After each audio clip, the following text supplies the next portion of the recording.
இந்த வீடியோவை வழங்குவோர் ஆரோக்கியா இயற்கை வைத்திய ஆலயம், இப்போது மதுரையில் and BROLL studios private limited.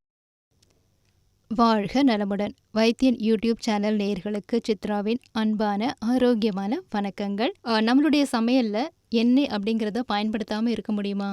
நிச்சயமாக முடியாது இல்லையா? ஆனால் எந்த எண்ணெயை பயன்படுத்தலாம், எந்த அளவு பயன்படுத்தலாம், எப்படி பயன்படுத்தலாம் அப்படின்னு கேட்டால் பல பேருக்கு அதுக்கான கரெக்ட் பதில் சொல்லவே தெரியாது. நாம் இந்த வீடியோவில் எந்த எண்ணெய் பயன்படுத்தலாம், எந்த அளவு பயன்படுத்தலாம், எப்படி பயன்படுத்தலாம் அப்படின்னு பல விஷயங்களை சொல்ல போகிறோம். கேட்குறதுக்கு ரெடியாக இருங்க. தாவரங்கள் மற்றும் விலங்குகளிடமிருந்து பெறப்படும் எண்ணெயானது கொழுப்பாலானது. இதை ஒருவர் நாள் ஒன்றுக்கு 20 கிராம் வரை உட்கொள்ளலாம்.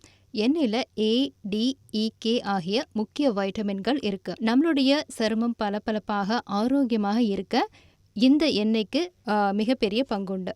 பொதுவாக பியூஃபா மற்றும் மியூஃபா நிறைந்த எண்ணெய்கள் LDL மற்றும் மொத்த கொழுப்பின் அளவையும் குறைப்பதாலும் நல்ல கொழுப்பின் அளவை அதிகரிப்பதாலும் உடலுக்கு அவை ஏற்றவை. ஆக சிறந்த சமையல் எண்ணெய் என்பது பியூஃபா மற்றும் மியூஃபா அதிகமாகவும், சேச்சுரேட்டட் கொழுப்பின் அளவு குறைவாகவும், டிரான்ஸ்ஃபேட்ஸ் அறவே இல்லாமலும் இருக்க வேண்டும். டிரான்ஸ்ஃபேட்ஸ் இரத்த நாளங்களில் அடைப்பை ஏற்படுத்தியும் HDL அளவை குறைத்தும் மாரடைப்பை ஏற்படுத்தும் குணமுடையவை. கடுகு எண்ணெய், ஆலிவ் எண்ணெய், கடலை எண்ணெய், நல்லெண்ணெய், இந்த எண்ணெய்களை சிறந்த சமையல் எண்ணெய் பட்டியலில் நம்ம சேர்க்கலாம்.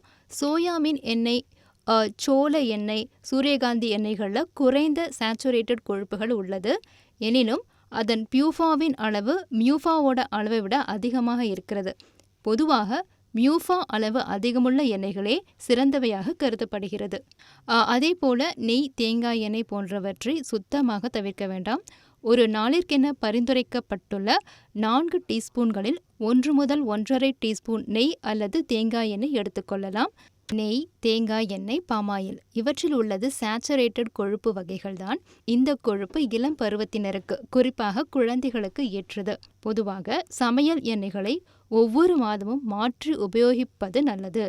இன்னொரு முக்கியமான விஷயம், ஆலிவ் எண்ணெய் மியூஃபா நிறைந்தது. மியூஃபா எண்ணெய் சிறந்தது என்பதற்காக இதை எவ்வளவு வேண்டுமானாலும் பயன்படுத்தலாம் என்பதும் தவறு. உடல் உழைப்பு குறைந்து பெரும்பான்மை நேரங்களில் நாற்காலியை விட்டு கூட நகராமல் வேலை செய்யும் இந்த காலகட்டத்தில் எண்ணெயின் அளவை அறிந்து அளவோடு பயன்படுத்துவதே சிறந்தது. நீண்ட நாள் ஆரோக்கியமாய் வாழ விரும்புபவர்களுக்கு அதை தவிர வேறு வழி இல்லை.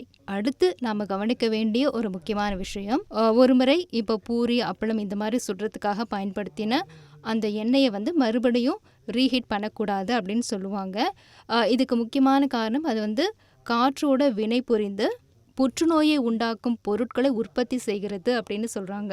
அதே மாதிரி தாளிக்கிறதுக்காக 1 ஸ்பூன் 2 ஸ்பூன் நம்ம எண்ணெய் விடுவோம் இல்லையா, அந்த எண்ணெய் கூட ரொம்ப நேரம் காய விட்டுறவே கூடாது. ஏன்னா அந்த எண்ணெயோட தன்மை கூட மாறி உடலுக்கு ஊறு ஏற்படுத்தும். அவ்வளோதாங்க. இந்த விஷயங்கள்லாம் கேட்டிங்க இல்லையா, இதில் கவனமாக இருந்துட்டாலே போதும். நீங்கள் என்ன சாப்பிட்டா என்னங்க, ஆரோக்கியமாக ஆனந்தமாக இருப்பீங்கன்னு சொல்லி விடைபெறும் நான் சித்ரா.